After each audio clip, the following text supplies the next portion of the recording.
Good evening everybody. Okay, మన last class శాతవాహనులలో political history చూసాం. Political history అంటే మనకు చరిత్ర ఎప్పుడైనా చూసే విధానం ఏంటంటే 7 అంశాలు ఉంటాయి. 7 అంశాలు ఏంటంటే ముందుగాల ఆధారాలు చూస్తాం. ఏం చూడాలి? ఆధారాలు. ఆధారాలలో ఏమొస్తాయి మనకు? 1 శాసనాలు, 2 నాణాలు, 3 సాహిత్య గ్రంథాలు, 4 నిర్మాణాలు. ఈ అంశాలు మనకు ఆధారాల రూపంలో కనబడతాయి. అలాగే రెండో అంశం ఏంటంటే రాజకీయ చరిత్ర. రాజకీయ చరిత్ర.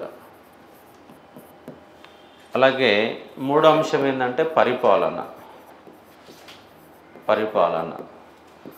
ఆర్థిక పరిస్థితులు. ఆర్థిక పరిస్థితులు. ఇప్పుడు నాన్ స్టాప్ నడిచిన ఇది కూడా పట్టించుకోదు మళ్ళీ.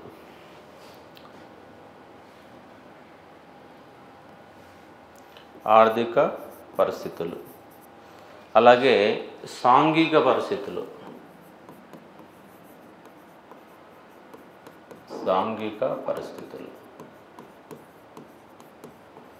నెక్స్ట్ మత పరిస్థితులు. మత పరిస్థితులు. ఈ కాన్సెప్ట్లలో ఉంటుంది మొత్తంగా. ఏ చాప్టర్ అని ఇంతే. అంటే ప్రధానమైన చాప్టర్లకి ఏమో ఈ అంశాలు వస్తాయి. ఇప్పుడు ఈక్ష్వాకులు ఉంది. ఈక్ష్వాకులలో సాంఘిక పరిస్థితి దొరకకపోవచ్చు. ఈక్ష్వాకుల కాలంలో నిర్మాణాలు చాలా తక్కువ ఉండవచ్చు. అంటే మేజర్ చాప్టర్లు ఇప్పుడు శాతవాహనులు కానీ, కాకతీయులు కానీ, కుతుబుషాలు కానీ, అసబ్జాయిలు అనే చాప్టర్లకు సంబంధించి ఈ కోణంలో చదవాలి. ఇప్పుడు సింధు నాగరికత చదువుతున్నాం, ఈ అంశాలు ఉంటాయి. వేద నాగరికత చదువుతున్న ఈ అంశాలు ఉంటాయి. మౌర్యులు ఇదే కాన్సెప్ట్, గుప్తులు ఇదే కాన్సెప్ట్. చాప్టర్ ఎక్కడ మొదలుపెట్టినా కూడా ఇదే పద్ధతిలో హిస్టరీ అనేదాన్ని చదవాలా. దీన్ని మనం భాగాలు చేసుకున్నాం. 27 అంశాలు అని చెప్పేసి మాట్లాడినాం. రాజకీయ పరిస్థితి అన్నప్పుడు మూలపురుషుడు అన్నాం, వంశస్థాపకుడు, రాజ్యస్థాపకుడు, స్వతంత్ర రాజ్యస్థాపకుడు. రాజ్యస్థాపకుడికి స్వతంత్ర రాజ్యస్థాపకుడికి డిఫరెంట్ ఉంటుంది. స్వతంత్ర రాజ్యం అంటే అంతకుముందు వాళ్ళకు ముందు ఎవరు లేకుండా వీడే రాజ్యాన్ని ఏర్పాటు చేసుకుంటారు. స్వతంత్ర రాజ్యకుడు గొప్పవాడు, చివరివాడు, ఇంకా స్పెసిఫికేషన్స్ ఉంటాయి. మళ్ళీ పరిపాలనలో మళ్ళీ డిఫరెన్సెస్ మన పదజాలం లాంటి హిస్టరీ పదజాలం లాంటి చూడాలి. అంటే ఒక చరిత్రను చదివేటప్పుడు ఇదే కోణంలో. అదే ఉద్యమ చరిత్రకి ఇట్లా ఉండదు. మళ్ళీ ఉద్యమ చరిత్రను ఒక లైన్ అమ్మటి వెళ్ళిపోతూ ఉంటుంది. ఇక్కడ ఏ పాఠం చూసినా ఇంతే కాన్సెప్ట్లో చూసుకోవాలి. ఇక్కడ మనకు ఆధారాలు ఉన్నాయి. శాసనాలు కంపల్సరీ క్వశ్చన్ వస్తుంది. నాణాలు అన్ని చాప్టర్ల మీద ఒక క్వశ్చన్ రావచ్చు. శాసనాల పైన మొత్తం తెలంగాణ హిస్టరీలో 2 క్వశ్చన్లు రావచ్చు. నాణాలు ఒక క్వశ్చన్ రావచ్చు. సాహిత్య గ్రంథాలు 2 క్వశ్చన్లు రావచ్చు. నిర్మాణాలు 2 క్వశ్చన్లు వస్తాయి. అంటే ఓన్లీ ఆధారాల మీదనే ఎన్ని క్వశ్చన్లు వస్తున్నాయి? 6-7 క్వశ్చన్లు పడతాయి. అంటే టోటల్ తెలంగాణ హిస్టరీలో ఒక 40 క్వశ్చన్లు వస్తే ఆ 40 క్వశ్చన్లలో ఒక 7-8 క్వశ్చన్లు, నియర్ బై 10 క్వశ్చన్స్ ఇక్కడికి వెళ్ళి పడతాయి. పరిపాలన ఉంది. టోటల్ హిస్టరీకి వెళ్ళి ఒక 2-3 క్వశ్చన్లు పడతాయి. ఆర్థిక పరిస్థితులకు వెళ్ళి ఒక 2-3 క్వశ్చన్లు వస్తాయి. ఇక్కడి నుంచి ఒక 10 క్వశ్చన్లు పడతాయి. సబ్జెక్ట్ ఏదైనా ఇంతే ఉంటుంది. కాబట్టి చదివేటప్పుడు దాని కోణం ఏంటి, ఎట్లా అడుగుతున్నాడు. అందుకే మీరు ప్రతి స్టూడెంట్ దగ్గర ప్రీవియస్ క్వశ్చన్స్ కంపల్సరీ ఉంచుకోవాలి. కంపల్సరీ ప్రీవియస్ క్వశ్చన్ ఉంచుకునే ఒక ప్రయత్నం చేయండి. ఆ తర్వాత సిలబస్ కాపీ పెట్టుకోండి. సిలబస్ చేంజ్ చేస్తా అంటున్నారు. సిలబస్ చేంజ్ చేద్దాం. సిలబస్ అదే ఉంటుంది. ప్యాటర్న్ చేంజ్ చేస్తారు. ఎగ్జామ్ ప్యాటర్న్ చేంజ్ అయ్యింది కానీ సిలబస్ ఏం చేంజ్ కాదు. సిలబస్ ఉంది. జాగ్రఫీ ఏమైనా మారుస్తావా? సైన్స్ రీడింగ్ ఏమైనా మారుస్తావా? ఆర్థమెటిక్ రీజన్ మారుతుందా? కరెంట్ అఫైర్స్ మారుతుందా? మారదు. సోషియాలు 50 మార్కులు ఉంది. దాని ప్రాధాన్యత తగ్గియచ్చు. ఇప్పుడు 4 పేపర్లు ఉన్నాయి. ఒకవేళ ఫిలిమ్స్లో వస్తే ఫస్ట్ పేపర్ మొత్తం ఫిలిమ్స్లో పెట్టి సెకండ్, థర్డ్, ఫోర్త్ పేపర్లు మెయిన్స్లో పెట్టే అవకాశం ఉంటుంది. ప్యాటర్న్ చేంజ్ అయితే తప్ప సిలబస్ అయితే ఏం చేంజ్ కాదు. మార్చడానికి చరిత్ర మారుస్తే చరిత్రహీనులు అవుతారు. ఏం మారుస్తారు చరిత్రను? ఉద్యమ చరిత్రలో మొత్తంగా 150 మార్కులు ఉంటే 15 చాప్టర్లు ఉంటే 15 చాప్టర్లలో మనకు టీఆర్ఎస్ అనే పార్టీ 2 చాప్టర్లలో ఉంటుంది. 2 చాప్టర్లు. ఆ 2 చాప్టర్లో ప్రాయం తగ్గుద్ది కానీ 56 నుంచి 2014 చరిత్ర చదవాల్సిందే కదా. మార్చేది ఏం లేదు కదా. కాబట్టి అట్లా చేయొచ్చు. మార్కులు 150 మార్కులు ఎకానమీ ఉంది, 150 మార్కులు కొద్ది ఎకానమీ తగ్గియచ్చు. పాలిటీ ఎకానమీ 2 పేపర్లు, ఇప్పుడు తెలంగాణ హిస్టరీ ఉంది, ఇండియన్ హిస్టరీ ఉంది, మూమెంట్ ఉంది. ఫస్ట్ పేపర్లో హిస్టరీ ఉన్నది, సెకండ్ పేపర్లో హిస్టరీ ఉన్నది, ఫోర్త్ పేపర్లో హిస్టరీ ఉంది. అన్ని హిస్టరీలు కలిపి ఒక దగ్గర పెట్టేస్తే అయిపోద్ది కదా. అన్ని హిస్టరీలు కలిపి ఒకటే పేపర్ చేస్తే ఇప్పుడు ఉదాహరణకు 230 మార్కులు చరిత్ర ఉంది, 230 మార్కులు కాస్త 150 మార్కులు కావచ్చు. తగ్గితే మార్కులు తగ్గియడం తప్ప సిలబస్ ఏం చేంజ్ చేస్తావు? సిలబస్లో మార్పు ఏం లేదు. అసలు వీళ్ళు సిలబస్ కమిటీ ఎందుకు అసలు అవసరం? ఇప్పుడు సిలబస్ కమిటీ ఏం ఉద్యోగాలు ఇచ్చినా నీళ్ళు ఉద్ధరించడానికి? సిలబస్ ఇప్పుడు ఏమన్నా గ్రూప్ 1 ఒకటే పెట్టిరు, 2 గ్రూప్ 2లు అయినాయి, 2 గ్రూప్ 4లు అయినాయి, 1 గ్రూప్ 3 అయింది. అన్ని టెక్నికల్ ఎగ్జామ్లు ఏదో ఒకటే పెట్టిరు, 10 ఏళ్ల కాళ్ళు పెట్టి ఎగ్జామ్లు అన్నీ. అసలు కాంగ్రెస్ గవర్నమెంట్ ఉద్యోగాలు ఇచ్చింది అసలు ఏమన్నా? 57,000 ఉద్యోగాలు ఇచ్చారు. 57,000 45,000 ఉద్యోగాలు టీఆర్ఎస్ వేసిన నోటిఫికేషన్లకు నియామక పత్రాలు ఇచ్చినాం అంతే. నువ్వు ఇచ్చింది 12,000 ఉద్యోగాలు. ఆ 12,000 ఉద్యోగాలు వాళ్ళు మిగిల్చుకున్నావు. ఏడ మిగిలినాయి? గురుకులాల్లో 2,800 ఉద్యోగాలు మిగిలిపోయినాయి. నింపాలి, అన్ని నింపాలా, ఇచ్చిన నోటిఫికేషన్ అన్ని నింపాలా. గ్రూప్ 4లో 4,000 ఉద్యోగాలు మిగిలిపోతాయి. కానిస్టేబుల్ ఎస్ఐలో 3,800 ఉద్యోగాలు కానిస్టేబుల్ ఉద్యోగాలు మిగిలిపోయినాయి. ఇట్లా మిగిల్చుకునే 12,000 ఉద్యోగాలు వాళ్ళు. కొత్త ఉద్యోగాలు ఏం లేదు, జీరో. 12,000 చేస్తే జీరో తప్ప ఏం లేదు. కాబట్టి సిలబస్ నీ చేంజ్ చేయడం అనేది ఎవరి వల్ల తరం కూడా కాదు. కాకపోతే దాని యొక్క ఎగ్జామ్ ఆఫ్ ప్యాటర్న్ పెరగడం తగ్గడం. ఇప్పుడు సైన్స్ అండ్ టెక్నాలజీ ఆంధ్ర ప్రాంతంలో ఎన్విరాన్మెంట్ అండ్ సైన్స్ 75 మార్క్స్ చేశారు. ఇక్కడ మనకెంత ఉంది? 25 మార్క్స్ ఉంది. 25 కాస్త 75 అట్లా పెరగడం తగ్గడం తప్ప సిలబస్ అయితే ఏం చేంజ్ చేయడానికైతే అవకాశం అయితే ఏముండదు అది. కాబట్టి మీరు అంతే స్థాయిలో సీరియస్ ఎఫర్ట్ పెట్టే ప్రయత్నం చేయాలి. కాబట్టి సిలబస్ కమిటీ అని అదే అని గందరగోళం కావచ్చు, కానీ మీరైతే సీరియస్ ప్రిపరేషన్లు ఉంటేనే సాధ్యమైంది. ఒకవేళ ఎట్లా మారితే ఉదాహరణకు ఎకనామీలో కొత్త చాప్టర్లు రావచ్చు, విదేశీ వాణిజ్యం, బ్యాంకింగ్ లేదు తీసేశారు. ఏపీలో బ్యాంకింగ్ ఉంది, ఇక్కడ బ్యాంకింగ్ లేదు, పెడితే బ్యాంకింగ్ చాప్టర్ పెట్టచ్చు.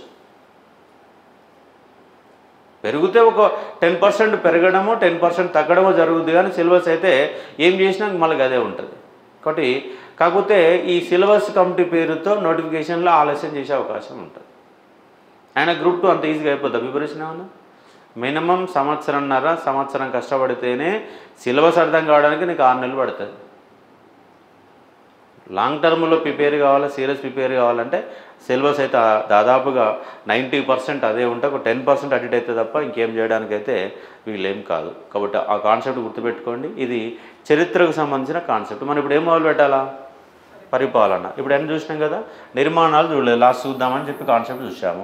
సాహిత్యాలు చూసినాం, నాణ్యాలు చూసినాం, శాసనాలు చూసినాం. బట్ ఇక్కడ అంశాలు అలాగే పరిపాలన గురించి చూసి ఒక ప్రయత్నం చేద్దాం.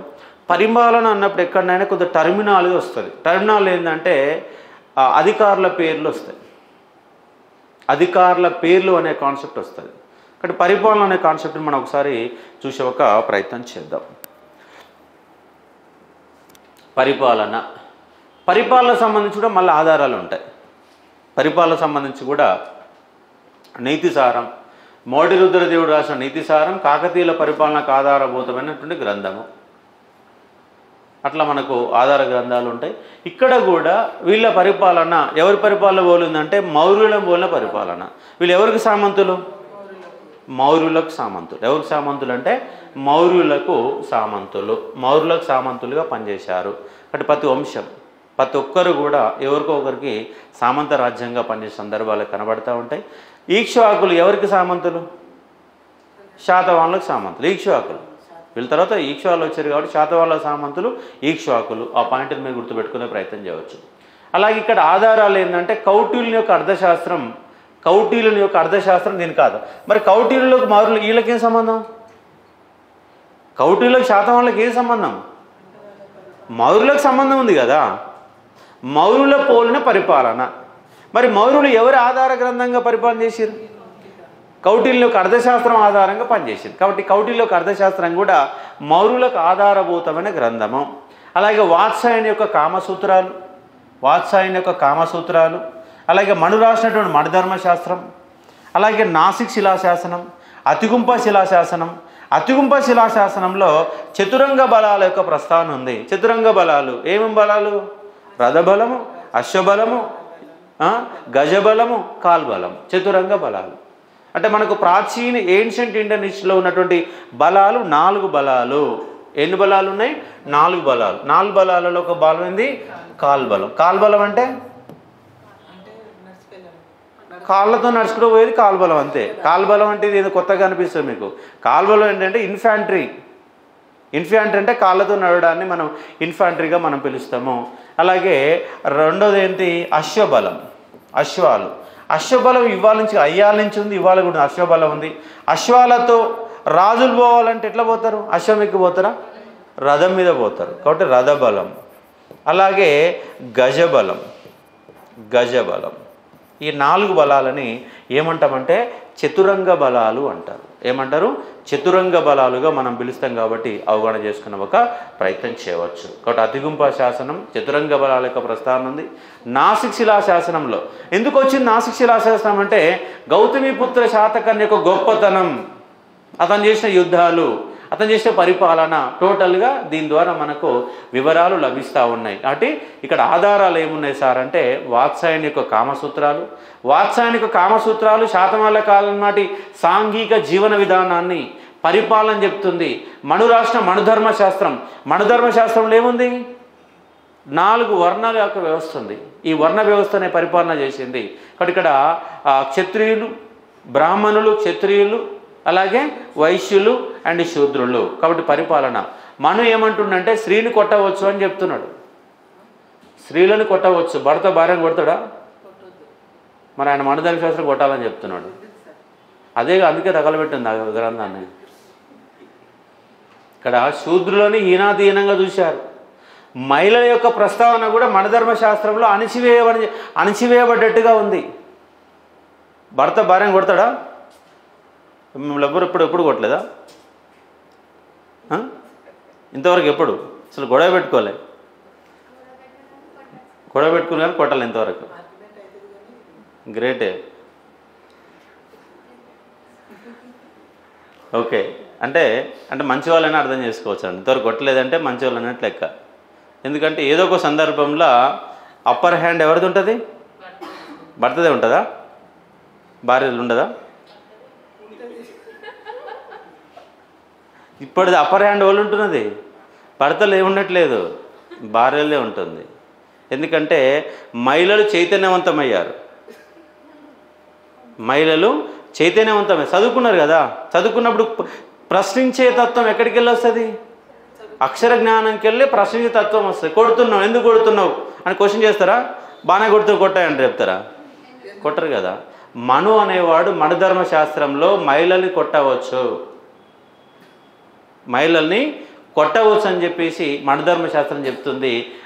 ఆ గ్రంథం కూడా ఎందుకంటే పూర్వకాలంలో అన్ని వ్యవస్థలకు ఒక పరిపాలన వ్యవస్థకు ఆధారభూతమైన గ్రంథం ఏంటంటే మను రాసినటువంటి మనుధర్మశాస్త్రం కూడా. శాసనాల ప్రస్తావన 2 వచ్చింది.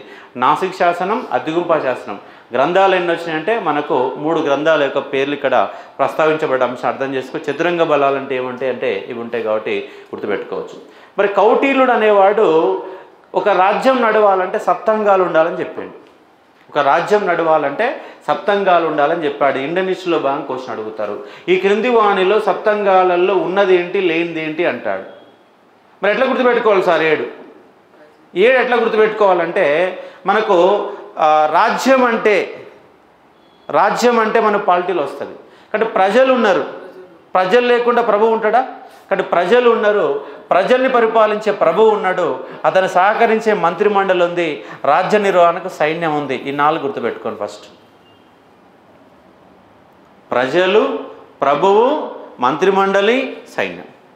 7టిని మనం ఏం చేసినాం? 2 భాగాలు చేసినాం. ఎప్పుడైనా ఉదాహరణకు శ్రేణి వ్యవస్థ ఉంది, 18 రకాల శ్రేణులు ఉంటాయి.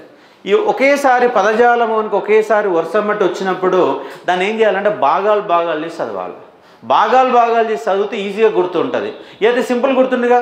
ప్రజలు ఉన్నారు, ప్రభువు ఉన్నాడు, మంత్రిమండలి ఉంటుంది, సైన్యం ఉంటుంది. ఏ రాజ్యానికైనా కావాల్సింది ఈ 4 అంశాలే. రాజ్య రక్షణకి ఏం కావాలంటే ఒక కోట కావాలి. ఆ కోట కేంద్రంగా పరిపాలన జరుగుతుంది.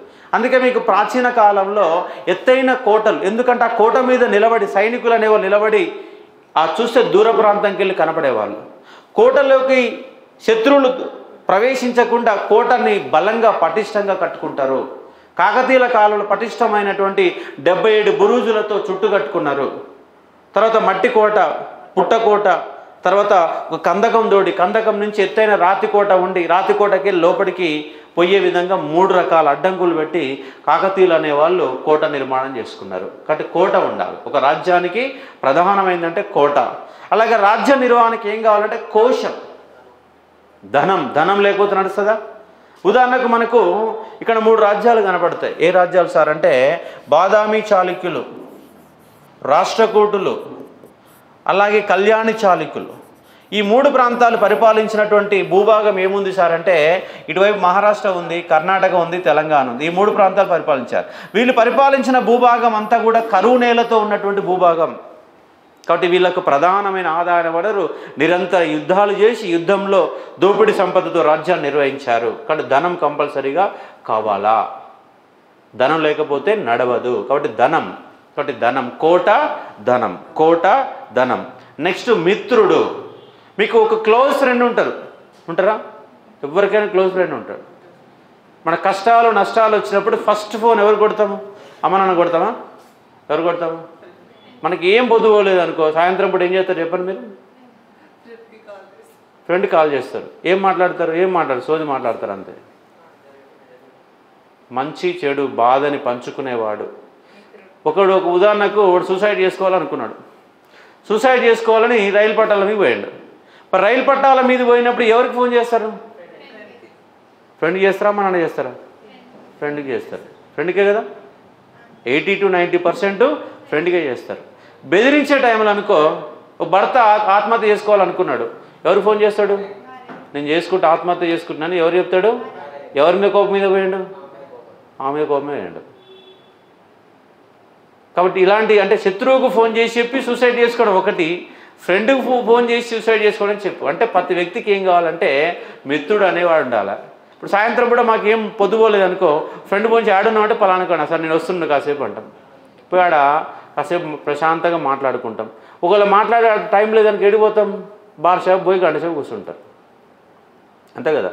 ఫ్రెండ్స్ అంతా ఎడగలుస్తారు. పెళ్ళైన తర్వాత, వయసు వచ్చిన తర్వాత, ఒక 40 ఏళ్ళు వచ్చిన తర్వాత ఫ్రెండ్తో ఏం పని ఉంటుంది? బయట ప్రశాంతంగా మాట్లాడుకుని ఉంటుందా? ఉండదు. తాగుకుంటా మాట్లాడుకుంటూ ప్రశాంతంగా ఉంటారు. అంటే ఇంత ఎందుకు చెప్తున్నా ముచ్చట అంటే సప్తంగాలలో ఎవరున్నారు?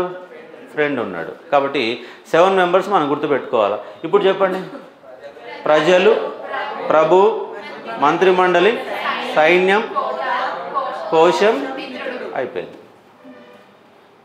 సప్తంగాలంటే ఇదే. అట్లాగే మన కాకతీయుల కాలంలో సప్తంగాలు ఉన్నాయి కాదు, కాకతీయుల కాలంలో ఉన్నటువంటి దాన్ని ఏమంటాం? సప్త సంతానం అంటాం. ఏమంటాం? సప్త సంతానం. అక్కడ వస్తుంది. ఒక ఊరు ఉంటుంది, ఊరికో చెరువు ఉంటుంది.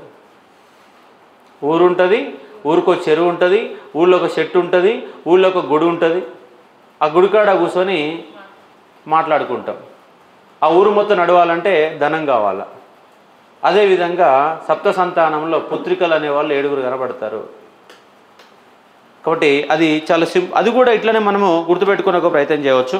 అక్కడ కూడా వస్తుంది మనకు.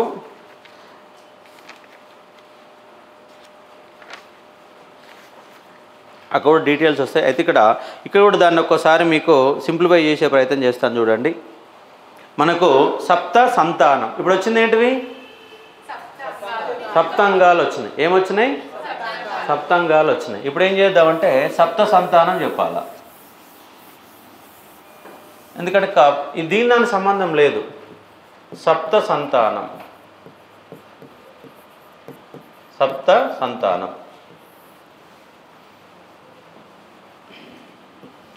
ఒకటి అగ్రహార ప్రతిష్ట. అగ్రహార ప్రతిష్ట. అగ్రహారం అంటే ఏంటంటే గ్రామం. అగ్రహార ప్రతిష్ట అంటే గ్రామం. ఒక గ్రామాన్ని ఏర్పాటు చేసి మనం ఏడు ఉంటాం? గ్రామాలు ఉంటాం. అంటే ఏదైనా ప్రాచీన కాలంలో గ్రామాలే ఏర్పాటు. కాబట్టి అగ్రహార ప్రతిష్ట. ఊరు ఉంది, ఆ ఊరికి ఫస్ట్ ఏం కావాలంటే వాటర్ కావాలి. వాటర్ కావాలంటే పైన ఒక కుంట కట్టేవాళ్ళు, ఒక చెరువు తోడుకునే వాళ్ళు. చెరువుని ఏమంటాం? తటాక నిర్మాణం అంటాం. ఊరు ఉంది, చెరువు ఉంది. తటాక నిర్మాణం.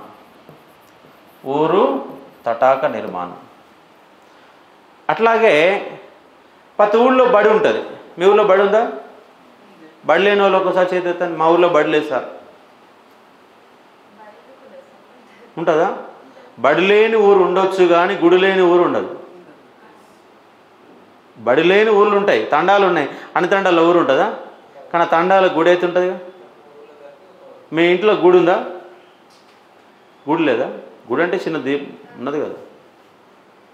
ఇంట్లో అయితే పూజ చేస్తారు కదా, కంపల్సరీ చేస్తారు. అంటే మనం ఫస్ట్ ఎవరు నమ్ముతాం? చదువు నమ్మకపోయినా కానీ దేవుడు నమ్ముతాం. కాబట్టి దేవుడు అనే కాన్సెప్ట్లలో దేవాలయ ప్రతిష్ట, దేవుడి పేరు మీద దేవాలయ ప్రతిష్ట. కాబట్టి ప్రతి ఊర్లో ఏముంటుంది సార్? దేవాలయం ఉంటుంది కంపల్సరీ. అలాగే ఊర్లో నలుగురు కూర్చొని ముచ్చబెట్టుకోవాలా. ఎడ కూర్చొని ముచ్చబెట్టుకుంటారు? ఎడ కూర్చుంటారు చెప్పండి? చెట్టు కింద కూర్చుంటారు. మా ఊర్లో దేవుని ఆకు చెట్టు ఉంటుంది, వేప చెట్టు, పెద్ద చెట్టు ఉంటుంది. ఆ చెట్టు కాడ అందరు ఎప్పుడు చూసినా అది నీడనే కాడ, ఎప్పుడు నీకు ఎండ కనపడదు అసలు. అంత పెద్ద చెట్టు వేప చెట్టు, దేవుని ఆకు చెట్టు అంటారు. అక్కడనే పీర్లు తీస్తారు ఆడనే. అంటే మనకు కంపల్సరీగా ప్రతి ఊర్లో ఒక గుమిగూడే ప్రదేశంలో ఏముంటుందంటే చెట్టు ఉంటుంది. ఇప్పుడు ప్రతి ఊర్లో కేసీఆర్ మన ఏం పెట్టిండు? చెట్లు నాటే కార్యక్రమం ఏమన్నారు? హరితహారం అన్నారు. కాబట్టి ఆ రోజుల్లో కూడా ప్రతి ఊర్లో చెట్లు పెట్టుకున్నారు. చెట్లు పెట్టుకోవడం అంటే వనం అంటాం. ఏంటంటే వన ప్రతిష్ట. ఏ ప్రతిష్ట? వన ప్రతిష్ట. వన ప్రతిష్ట. ఓకే, ఇప్పుడు చూడండి, సింపుల్, ఏం లేదు. ఊరు ఉంది, ఊరికో చెరువు ఉంది, ఊరికో గుడి ఉంది, ఊళ్ళో ఒక చెట్టు ఉంది. మామూలుగా మీరు సప్త సంతానం అంటే సప్తంగాలంటే ఎమ్మడే చెప్పాలంటే కష్టమైతే మర్చిపోతాం. అందుకే నేనేందంటే కొన్ని పేర్లతో సింపుల్ చెప్పే ప్రయత్నం చేస్తాం. ఊరు ఉంది, ఊరికో చెరువు ఉంది, ఊరికో గుడి ఉంది, ఊళ్ళో ఒక చెట్టు ఉంది, 4 ఉన్నాయి. మరి ఊరంతా నడవాలంటే, ఒక సర్పంచ్ వ్యవస్థ నడపాలంటే ఏం కావాలంటే డబ్బు కావాలా? ఏం కావాలా? డబ్బు కావాలా? ధన నిక్షేపం లేదు. ఈ దేవాలయం చెట్టు ఉంది, ప్రశాంతంగా కూర్చున్నారు. ప్రశాంతంగా కూర్చున్నప్పుడు వాడికి ఏం కావాలంటే ఈ కౌలు కళాకారులు ఏం చేస్తుంటే ఏదో ఒకటి రాసుకుంటారు, పుస్తక రచన చేస్తారు. ఆ పుస్తక రచన చేయడాన్ని ఏమని పిలిచామంటే ప్రబంధ రచన అన్నాం. ఏమన్నాం? ప్రబంధ రచన. గుళ్ళో కూర్చొని ఈ గుళ్ళో కూర్చొని ఏం రాసుకున్నారంటే పుస్తకాలు రాసుకున్నారు. అలాగే ఎంత వ్యవస్థ నడవడానికి ఏం కావాలంటే ధన నిక్షేపం. ఏంటిది? ధన నిక్షేపం.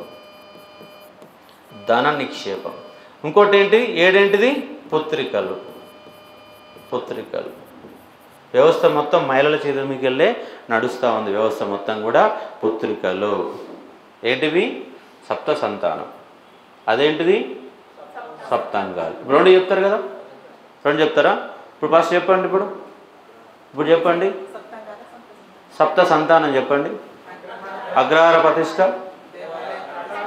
తటాక నిర్మాణం, దేవాలయ ప్రతిష్ట, వన ప్రతిష్ట, ప్రబంధ రచన, ధన నిక్షేపం, పుత్రిక. మళ్ళీ చెప్పండి.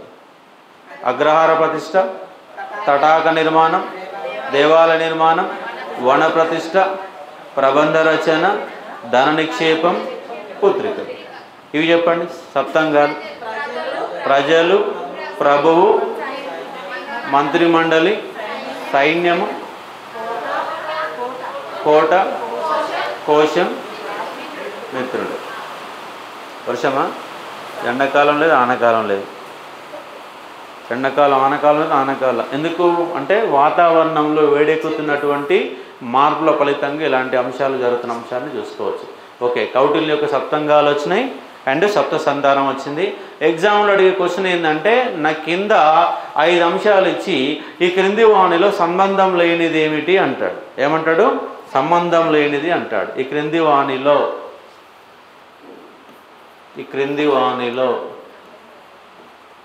వాణిలో సంబంధం లేనిది అంటాడు.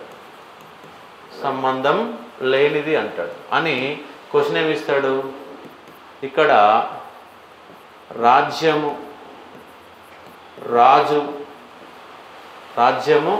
రాజు, మంత్రిమండలి, ఉద్యోగులు,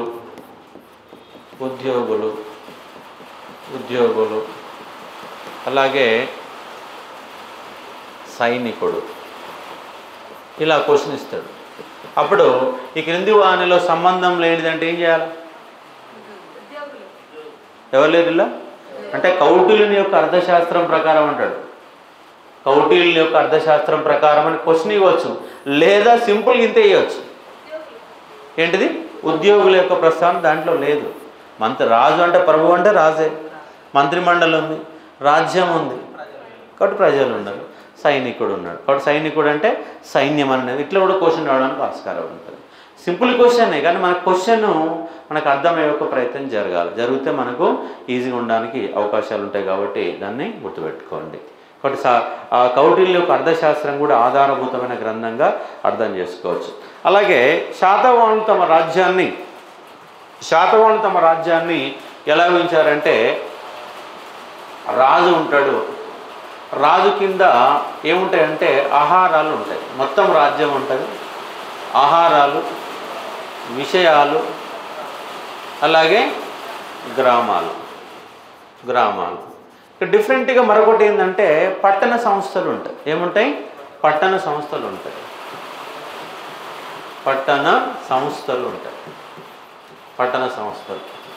పట్టణ సంస్థల కాలం ఏమన్నారు? నిగమ సభలు అన్నారు. ఏమన్నారు? నిగమ సభలు అన్నారు. రాజు అనేవాడు పరిపాలకుడు. రాజు కింద ఏముందంటే రాజ్యం ఉంది. ఆ రాజ్యాన్ని విభజన చేశారు. ఆహారాల పైన ఎవరు ఉంటారంటే అమాత్యులు ఉంటారు. ఆహారపైన అమాత్యులు, విషయాలపైన విషయపతి, గ్రామాలపైన గ్రామిణి.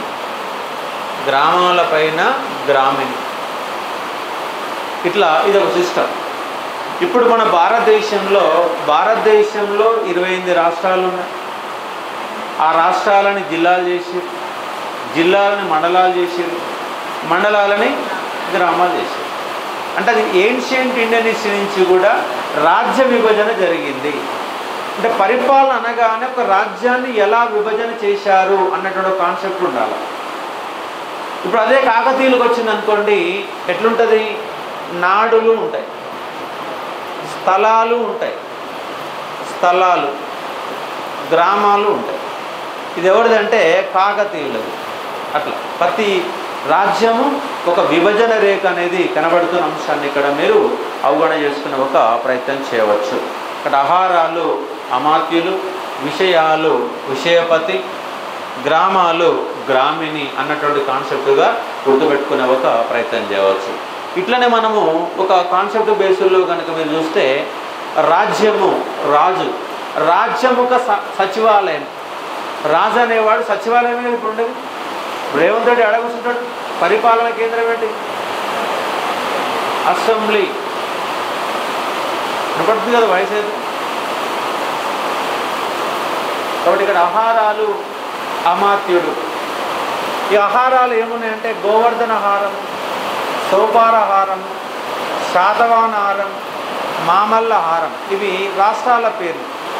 శాతవాహనుల కాలంలో రాష్ట్రాల పేర్లు. దానికి అధికారులు ఎవరంటే అమాత్యుడు. ఎవరు? అమాత్యుడు.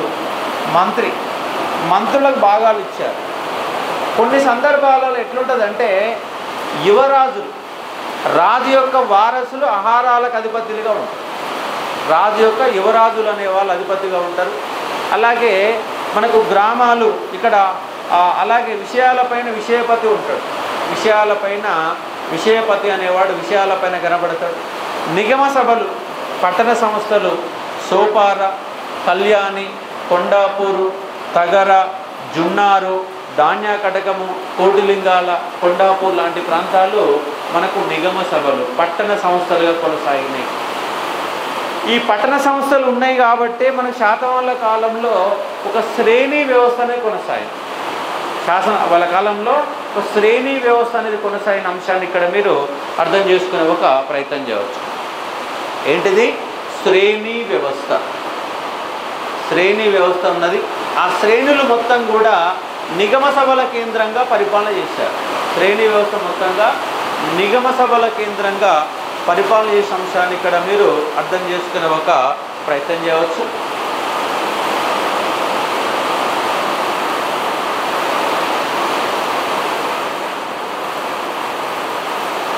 గ్రామాలు, గ్రామికుడు లేదా గుల్మిక, గౌల్మికుడు. గౌల్మికుడు అనే పదం కూడా వస్తుంది. కొన్ని గ్రామాల సముదాయానికి గౌల్మికుడు, కొన్ని గ్రామాల సముదాయానికి గౌల్మికుడు అనేవాడు ఉంటాడు. గౌల్మికుడు ఇతని పరిధిలో కొంత సైన్యం కూడా ఈయన కాలంలో పనిచేసింది. కొంత సైన్యం కూడా పనిచేసే అంశాన్ని ఇక్కడ మీరు అర్థం చేసుకునే ఒక ప్రయత్నం చేయవచ్చు. సైన్యం పనిచేసింది. నిగమ సభలు, పట్టణ సంస్థలు అన్న కాన్సెప్ట్ని గుర్తుపెట్టుకునే ఒక ప్రయత్నం చేయవచ్చు. నెక్స్ట్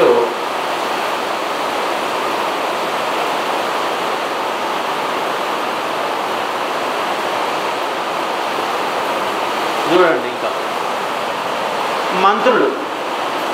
ఎప్పుడైనా రాజు అనే వాడికి సహకారం చేయడానికి ఏముంటుంది? మంత్రి మండలి ఉంటుంది.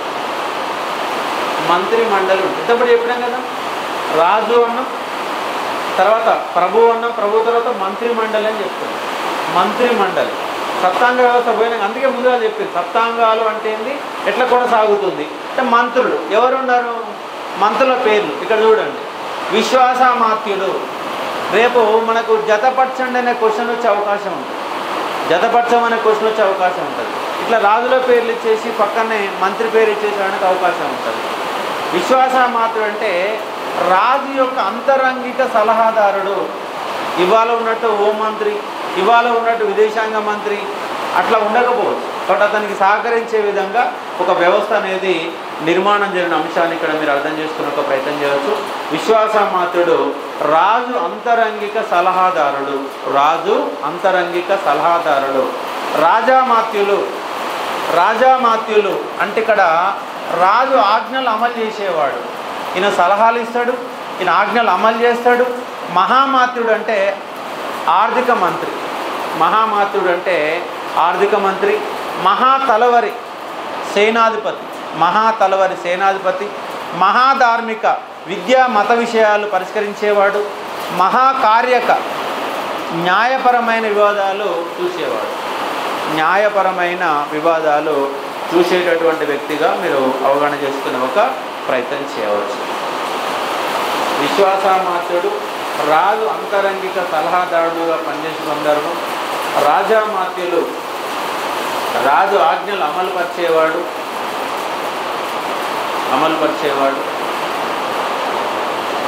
మహామాత్యులు అంటే ఆర్థిక మంత్రి. ఇది గతంలో వచ్చిన ప్రీవియస్ బిట్. గతంలో వచ్చినటువంటి ప్రీవియస్ బిట్ మహామాత్యులు అనేది అడిగిన అంశంగా అర్థం చేసుకునే ఒక ప్రయత్నం చేయవచ్చు.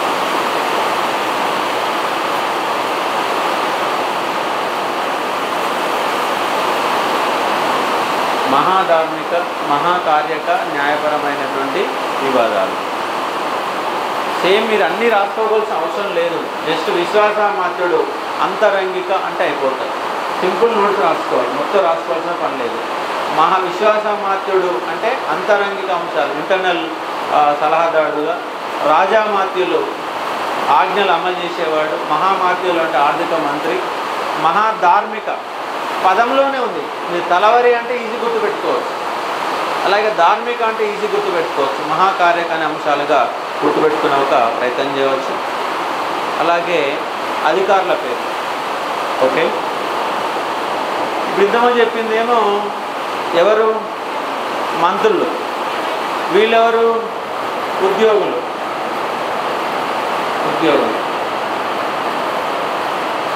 ఇంతమంది చెప్పింది మంత్రులు, ఇప్పుడు చెప్పేది ఉద్యోగులు. ఇక్కడ చూడండి, భాండాగారం. భాండాగారం అంటే ఏంటి? వస్తువులు దాచుకునే ఒక ప్రాంతాన్ని భాండాగారం అంటారు. కాబట్టి భాండాగారం అంటే వస్తు రూపంలో ఆదాయాన్ని భద్రపరిచేవాడు. హిరణ్యకుడు, ఈ పదం ఇంపార్టెంట్, ఇది ఇంపార్టెంట్. హిరణ్యకుడు ద్రవ్యపరమైనటువంటి ఆదాయాన్ని భద్రపరిచేవాడు. ద్రవ్యపరమైన ఆదాయాన్ని భద్రపరిచేవాడు. ఇక్కడ మనకు ఉన్నటువంటి దీంట్లో కనుక మనం చూసే ఒక ప్రయత్నం చేస్తే హిరణ్యకుడు ఇంపార్టెంట్, రజ్జగాహుడు ఇంపార్టెంట్. ఇది కూడా ప్రీవియస్ బిట్. రజ్జగాకుడు అంటే భూమిని సర్వే చేసే అధికారి. హిరణ్యకుడు అంటే ద్రవ్యపరమైన ఆదాయాన్ని అంటే మనీ రూపంలో కలెక్ట్ చేసేవాడిని ఏమంటామంటే హిరణ్యకుడు అంటాం. హిరణ్యకుడు అన్న కాన్సెప్ట్గా గుర్తుపెట్టుకునే ప్రయత్నం చేయవచ్చు. ఇందులో పదజాలమే ఇంపార్టెంట్, వర్డ్సే ఇంపార్టెంట్. దాని మీదనే మనకు క్వశ్చన్ పడుతుంది. వీళ్ళ యొక్క పరిపాలన పైన ఖచ్చితంగా ఒక క్వశ్చన్ రావడానికి ఆస్కారం ఉంటుంది. లాస్ట్ క్లాస్లో ఇవన్నీ మనం కూడా చూసినాం. ఎవరికి సామంతులు అంటే మౌర్యులకు సామంతులు కాబట్టి మౌర్యులం పోలినటువంటి పరిపాలన ఉంటుంది. మౌర్యులకు సామంతులు కాబట్టి మౌర్యులం పోలు. గుప్తుల తర్వాత హర్షవర్ధనుడు వస్తాడు. గుప్తుల పోలినటువంటి పాలన మొత్తం హర్షవర్ధుని కాలంలో జరుగుతుంది. ఢిల్లీ సుల్తాన్ తర్వాత మొఘలాయలు వచ్చారు.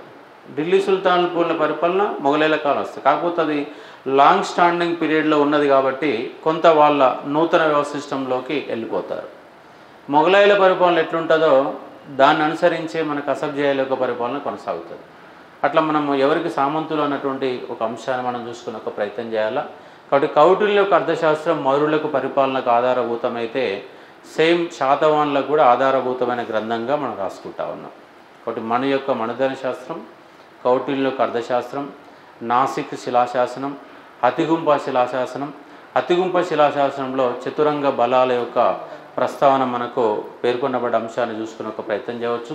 వీళ్ళ యొక్క రాజ్యాన్ని ఆహారాలు, విషయాలు, గ్రామాలు, ఆహారాలు, విషయాలు, గ్రామాలుగా పిలిచారు. ఆహారాలపైన మంత్రులు అనేవాళ్ళు అధికారంలో ఉన్నట్టుగా మనం లాస్ట్ క్లాస్లో మనం చూసాము.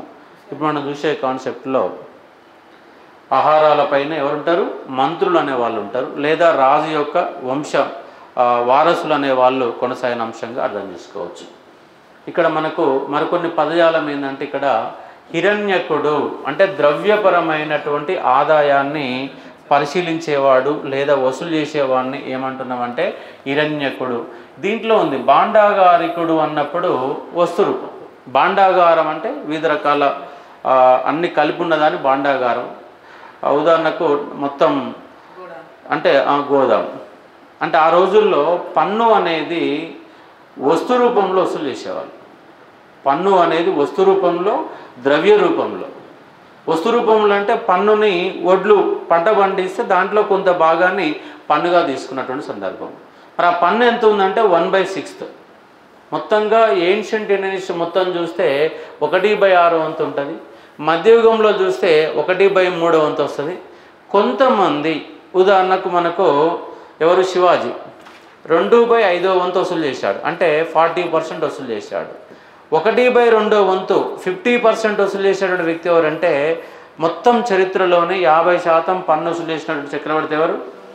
అల్లావుద్దీన్ ఖిల్జీ. 2/5 వంతు ఎవరు? 40% ఎవరంటే శివాజీ.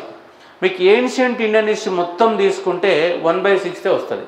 కాకతీయుల కాలంలో కూడా 1/6 అనేది మనకు కనబడుతుంది. కాబట్టి ఇక్కడ ఏన్షియంట్ అనగానే మీరు గుర్తుపెట్టుకోవాల్సింది అంటే పండిన పంటలో 1/6 వంతు ఉన్నట్టు అంశాన్ని పదజాలని ఇక్కడ మీరు గుర్తుపెట్టుకోవాలి. అట్లా వస్తు రూపంలో ఆదాయాన్ని భద్రపరిచేవాడు. వస్తు రూపంలో పన్ను వసూలు చేస్తారు, వస్తు రూపంలో ఆహారాన్ని కూడా భద్రపరిచే ప్రయత్నం కూడా జరుగుతుందిగా అర్థం చేసుకోవచ్చు. హిరణ్యకుడు అంటే ద్రవ్యపరమైన ఆదాయం. ఏ పరమైన ఆదాయము? ద్రవ్యపరమైన ఆదాయం అంటే డబ్బులు కలెక్షన్ చేసినటువంటి దాన్ని హిరణ్యకుడు. ఇది గతంలో వచ్చినటువంటి ఒక ప్రీవియస్ బిట్టుగా మనం చూసుకునే ప్రయత్నం చేయవచ్చు. అలాగే రజ్జగాహకుడు, ఇది కూడా ప్రీవియస్ బిట్టు. రజ్జగాహకుడు అంటే భూమిని సర్వే చేసే అధికారి. భూమిని సర్వే చేస్తేనే కదా ఎంత భూమి ఉంది దాన్ని బట్టి పన్ను వసూలు చేయడం అనేది. అంటే మనకు ప్రాచీనంలో కానీ మధ్యయుగంలో కానీ నవీన భారతదేశంలో కానీ ప్రధానమైన ఆదాయ వనరు ఏంటంటే భూమి శిస్తు మాత్రమే. ఇవాళ ఎక్కడికి వెళ్ళి వస్తుంది? ఏ సెక్టర్కి వెళ్ళి ఎక్కువ ఇన్కమ్ వస్తుంది మనకు? ప్రాథమిక రంగమా, ద్వితీయ రంగమా, తృతీయ రంగం, సేవల రంగమా? ఇవాళ సేవల రంగం. కానీ మనకు భారతదేశానికి 1980s ఆ మధ్య ప్రాంతంలో ప్రాథమిక రంగమే ప్రధానమైన ఆదాయ వనరు. ఇంకా నీకు 1950s భారతదేశానికి స్వాతంత్రం వచ్చే వరకు కూడా ఏ రాజ్యానికైనా ప్రధానంగా ఇన్కమ్ సోర్స్ ఏంటంటే భూమి శిస్తు. ఓన్లీ భూమి శిస్తు అనే ఒక పాయింట్ని మీరు ఇక్కడ గుర్తుపెట్టుకునే ఒక ల్యాండ్ ట్యాక్స్ అనేది ప్రధానమైన ఆదాయ వనరుగా ఉన్న అంశాన్ని చూసుకునే ఒక ప్రయత్నం చేయవచ్చు. కాబట్టి రజ్జగాహకుడు భూమిని సర్వే చేసే అధికారి. కాబట్టి మనకు భూమి రకాలను బట్టే శిస్తు వసూలు సందర్భాలు మనకు ఇక్కడ మొఘలాయల కాలంలో మనకు కనబడతా ఉంటాయి. కాబట్టి ఇక్కడ మీకు ప్రధానంగా రజ్జగాకుడు భూమిని సర్వే చేసి ఆ భూమిని పండిన పంటను బట్టి వస్తు రూపంలో, భూమిని పండబడినటువంటి ద్రవ్య రూపంలో, రెండింటి రూపంలో కరెక్షన్గా ఉంటుంది. అలాగే ప్రతిహార్ అంటే కోటకు రక్షకుడిగా ఉన్నటువంటి ఒక అధికారిగా నేపథ్యంలో, నిబంధనకారులు రక్షపడాలంటే రాజాజ్ఞలు, రాజ వ్యవహారాలు భద్రపరిచేవాడు. ఉదాహరణకి ఇప్పుడు కోర్టు ఉంది, కోర్టుకు సంబంధించినటువంటి అన్ని డాక్యుమెంట్స్ రూపంలో మనకు భద్రపరిచే ఒక ప్రయత్నం జరుగుతుంది. దాన్ని అదే విధంగా చెప్తారు. నిబంధనకారులు లేదా అక్షపటాలు అంటే రాజాజ్ఞలను మొత్తంగా ఒక డాక్యుమెంట్ రూపంలో భద్రపరిచే సందర్భం కనబడుతుంది. ఇవి ఉన్నటువంటి అంశాలు. నెక్స్ట్ మనకు ఉన్నట్టు ప్రధానమైన అంశాలు ఏంటంటే ఇక్కడ మనం ఏం చెప్తున్నాము, హిరణ్యకుడు అనేది ఒక వర్డ్, టర్మినాలజీ. ద్రవ్యపరమైన ఇన్కమ్ని వసూలు చేసేవాడిని హిరణ్యకుడు అంటున్నాం. కాబట్టి ఎగ్జామ్ పాయింట్ ఆఫ్ వ్యూలో దీనికి ఇంత మించిన వివరణ ఏమి ఉండదు. కాబట్టి ఇక్కడ టర్మినాలజీ ద మోస్ట్ ఇంపార్టెంట్. మీకు టర్మినాలజీ సంబంధించి ఒక 10-12 పదజాలం ఇక్కడ మనకు కనబడతా ఉంది, దాన్ని గుర్తుపెట్టుకోవాలా. పరిందర వారములు అంటే రాజు అంతరంగిక సైనిక దళంలోని గూఢాచారులు. ఆ రోజుల్లో గూఢాచారులే రాజ్యం నడవాలంటే గూఢాచారుల యొక్క వాళ్ళ మీద ఆధారపడి కొనసాగిన అంశాన్ని ఇక్కడ మీరు అవగాహన చేసుకునే ఒక ప్రయత్నం చేయవచ్చు. ఇదినటువంటి సందర్భం. ఇది పరిందర వారం అనేది కూడా ఒక గూఢాచారుల పదజాలం చూపిస్తుంది. స్కందవారము, కటకము, ఈ రెండు కూడా సైనిక పదజాలానికి సంబంధించిన కాన్సెప్ట్స్. స్కందవారము తాత్కాలిక సైనిక శిబిరం, మిలిటరీ క్యాంపు, తాత్కాలిక సైనిక శిబిరం మిలిటరీ క్యాంపు. కటకం అంటే పూర్తి స్థాయిలో ఉన్న సైనిక కారాగారం, దీన్ని శాస్త్ర సైనిక కారాగారం అంటాం. నేటి కంటోన్మెంట్తో సమానం. కంటోన్మెంట్ ఎక్కడుంది ఇప్పుడు? సికింద్రాబాద్లో ఉంది. అక్కడ ఏముంటుంది? కంటోన్మెంట్లో ఏముంటుంది? సైన్యం ఉంటుంది. అంటే అయ్యాల ఆ పదమే ఇప్పటిదాకా కొనసాగి ఉంటే ఉండవచ్చు. కాబట్టి కటకం శాశ్వత సైనిక శిబిరం.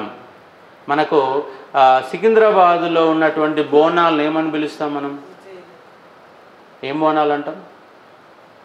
సికింద్రాబాద్ బోనాలు ఏం బోనాలు అంటాం?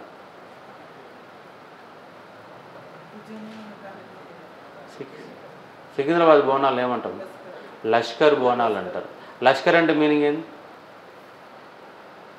లష్కర్ అంటే మీనింగ్ ఏంది? లష్కర్ అన్నా సైన్యమే. లష్కర్ అన్నా కూడా సైన్యం అనే పదజాలం వస్తుంది. కటకం అనేది కూడా అదే పదజాలాన్ని సూచిస్తూ ఉంది. కాబట్టి లష్కర్ అనే పదాన్ని మీరు గుర్తుపెట్టుకునే ఒక ప్రయత్నం చేయాలి. లష్కర్ బోనాలు, సికింద్రాబాద్ బోనాలు లష్కర్ బోనాలను ఎందుకు పిలుస్తారంటే సైన్యం విడుదల చేసిన కేంద్రాన్ని లష్కర్ అని పిలుస్తాం. కాబట్టి లష్కర్ బోనాలు అంటాం. అదే విధంగా కటకం అని వస్తుంది. స్కందవారం అనే పదం వస్తున్నటువంటి ఈ పదజాలం. స్కందవారం అంటే తాత్కాలికంగా temporary military camp. Temporary military camp ఏమంటున్నాం అంటే ఇంగ్లీష్లో కూడా సేమ్ అదే వర్డ్ వస్తుంది. వర్డ్ దానికి మీనింగ్ ఏం మారదు. ఇలాంటి పదజాలం స్కందవారం అంటే స్కందవారం అనే రాసుకోవాలి. అలాగే కటకం అంటే కటకం అని రాసుకోవాలి. కానీ శాశ్వతంగా సైనికారాన్ని మనం కటకం అంటున్నాం. ఈ 3 పదాలు చాలా ఇంపార్టెంట్ పదాలుగా మీరు అర్థం చేసుకునే ఒక ప్రయత్నం చేయవచ్చు. అలాగే ఇక్కడ మొత్తం సైన్యం అనేది ప్రధానంగా ఏ రాజ్యానికైనా కంపల్సరీ సైనిక వ్యవస్థ లేకపోతే ఆ రాజ్యం కొనసాగుతుందా? కొనసాగదు. కాబట్టి గుర్తుపెట్టుకునే ఒక ప్రయత్నం చేయవచ్చు. ఇటువంటి కాన్సెప్ట్. నెక్స్ట్ నిగమములు. ఏంటివి? నిగమములు. నిగమ సభలు అంటే పట్టణ సంస్థలు. నిగమ సభలు, నిగమ సభలు, నిగమ సభలు చాలా ఇంపార్టెంట్ వర్డు. నిగమ సభలని పట్టణ సంస్థలుగా గుర్తుపెట్టుకునే ఒక ప్రయత్నం చేయవచ్చు. నిగమములోని సభ్యులను గహపతులు అంటారు. గహపతులు మీనింగ్ ఏంటంటే గృహ యజమాని అనే పదం కూడా వస్తుంది. గృహ యజమాని, గృహ యజమాని, గృహ యజమాని, గృహ యజమాని కూడా గహపతులు అంటాం. లేదా ఇక్కడ పట్టణాలలో నిగమ సభలో ఉన్న సభ్యులను కూడా ఏమని పిలుస్తున్నాం? గహపతులు అంటున్నాం. అలాగే నిగమ సభల పైన అధికారిని నాగరికుడు అంటున్నాం. ఇవాళ మున్సిపాలిటీల పైన అధికారిని ఏమంటాం? కార్పొరేటర్ అనేవాడు ప్రజలకి వెళ్ళి ఎన్నికైన నాగరికుడు. కార్పొరేటర్ అంటే కార్పొరేటర్ ఎవరు? గహపతి. కార్పొరేటర్ మీన్స్ ఇది municipal commissioner. Municipal commissioner is the government official. Government official నిగమాల పైన అధికారి అంటే గవర్నమెంట్ తరపున. ఇదే పొలిటికల్ లెవెల్ వచ్చి దాన్ని మున్సిపల్ చైర్మన్ అంటున్నాం. మున్సిపల్ చైర్మన్ వేరు, మున్సిపల్ కమిషనర్. మున్సిపల్ కమిషనర్ ఎవరు? గవర్నమెంట్ అఫీషియల్ ఇస్ ద మనం ఎగ్జామ్ రాసి సెలెక్ట్ అయ్యేవాడిని మున్సిపల్ కమిషనర్ అంటాం.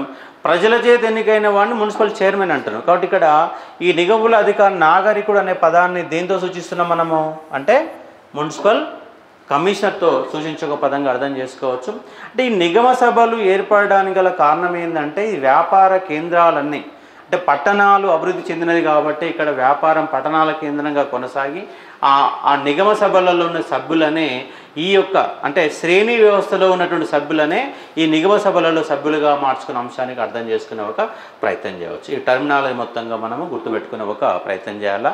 నాగరికుడు అనే పదం కూడా ఇక్కడ మనకు వచ్చిన అంశాన్ని చూసుకోవచ్చు. ముఖ్యంగా నిగమ సభలు ఎక్కడెక్కడ ఉన్నాయి సార్ అంటే తెలంగాణలో నాగార్జునకొండ, విజయపూరి, కొండాపూర్, కోటిలింగాల. నాగార్జునకొండ ఎక్కడ ఉంది? నాగార్జున సార్. మరి విజయపూరి, నాగార్జున సార్ రెండు డిఫరెంట్ ఏం చెప్పండి. విజయపూరి ఆడుంది, నాగార్జునకొండ ఆడుంది. పక్క పక్కన అంటే ఎట్లా?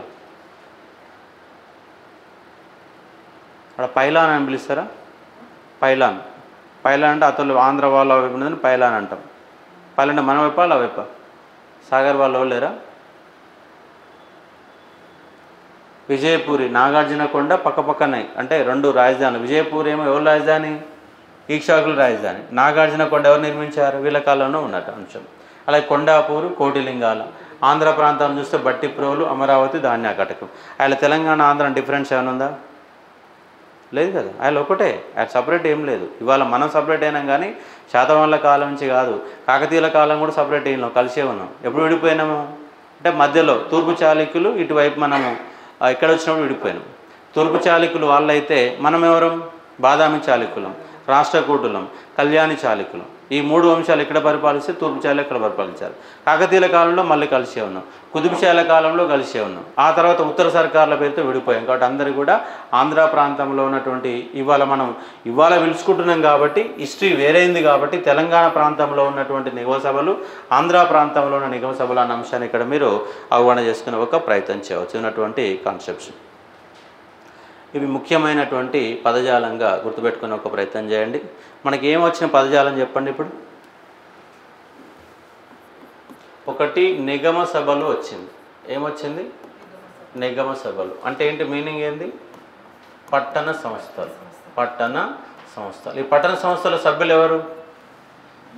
సభ్యులు ఎవరు? గహపతులు. అలాగే మనం ఇంకో అంశం ఏమన్నాం? నాగరికుడు అన్నాం. ఏమన్నాం? నాగరికుడు అన్నాం. అంటే ఇక్కడ ఎన్ని వర్డ్స్ వచ్చినాయి? ఇక్కడ నాగరికుడు అనే ఒక వర్డ్ వచ్చింది, గహపతి అనే ఒక వర్డ్ వచ్చింది, నిగమ సభలు అనే ఒక వర్డ్ వచ్చింది. నిగమ సభల గురించి వివరాలు అందజేసే శిలాశాసనం బట్టిప్రోలు, శిలాశాసనంలో నిగమ సభల గురించి ఉంది. ఈ మూడు పదాలు వచ్చినాయి. అలాగే సైనిక వ్యవస్థ సంబంధించిన పదజాలం ఏమొచ్చింది? పరిందర వారములు.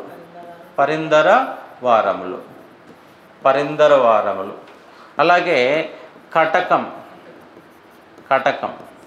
స్కందవారం. ఇప్పుడు మనం ఇప్పుడే చెప్పినాం కటకం అంటే స్కందవారం, రెండు పదాలు చెప్పినాం. ఈ రెండు డిఫరెన్స్ ఏంది? స్కందవారం అంటే తాత్కాలికమా శాస్త్రం? తాత్కాలికం. ఎగ్జామ్ పోయినాక తాత్కాలికం శాస్త్రం అయితే శాస్త్రం తాత్కాలికం అవుతుంది. కన్ఫ్యూజ్ అవుతారు, ఎగ్జామ్ పోతాలుగా కన్ఫ్యూజ్ అవుతారు. కాబట్టి ఇక్కడ కటకం అంటే శాశ్వతం. స్కందవారం అంటే తాత్కాలికం. ఇప్పుడు ఇక్కడ చూడండి, కటకం అంటే ఎన్ని వర్డ్స్ ఉన్నాయి? 3 ఉన్నాయి. శాస్త్రంలో ఎన్ని వర్డ్స్ ఉన్నాయి? 3 ఉన్నాయి. స్కందవారం ఎన్ని వర్డ్స్ ఉన్నాయి? 1 2 3 4. 1 2 3 4. మళ్ళీ అడుగు పోయినా కన్ఫ్యూజ్ కనుక కాకుండా ఉండాలంటే ఏం చేయాలా? కటకంలో కూడా 3 ఉన్నాయి, కాబట్టి శాస్త్రంలో కూడా 3 ఉన్నాయి. స్కందవారంలో 4 ఉన్నాయి, తాత్కాలికంలో 4 ఉన్నాయి. అంటే వర్డ్ పెద్దగా ఉంది. పెద్దగా ఉన్న దాన్ని ఏమంటున్నాం అంటే తాత్కాలికం అంటున్నాం. చిన్నగా ఉన్న దాన్ని ఏమంటున్నాం అంటే శాశ్వతాన్ని పిలుస్తాం అన్నాం. కాబట్టి అడిగినాక మనం ఫర్బీస్ కావద్దు. కాబట్టి ఇవన్నీ ఏంటివి? సైనిక శిబిరాలు. కంటోన్మెంట్ అనేవి కూడా సైనిక శిబిరాలు లేదా సైనికులు ఏర్పాటు చేసుకున్నటువంటి ఒక సముదాయాన్ని మనం పిలుస్తున్నట్టు అంశము. పరిందర వారములు అంటే ఏంది? ఎవరు? ఇంటెలిజెన్స్ గూఢాచారులు అంటున్నాం. గూఢాచారులు అనే వాళ్ళ పదంతో పిలుస్తున్న అంశంగా అర్థం చేసుకోవచ్చు. కాబట్టి ఇక్కడ ఒక 3 పదాలు వచ్చినాయి, ఇక్కడ 3 పదాలు వచ్చినాయి, 6 పదాలు. ఈ పదాలపైనే మన ఎగ్జామ్లో క్వశ్చన్ వస్తుంది, వేరే ఏం అడిగేది ఏమి ఉండదు. అంశాన్ని మీరు అవగాహన చేసుకోండి. ఇది ఉన్నటువంటి పరిపాలన నేపథ్యంలో కాన్సెప్టు.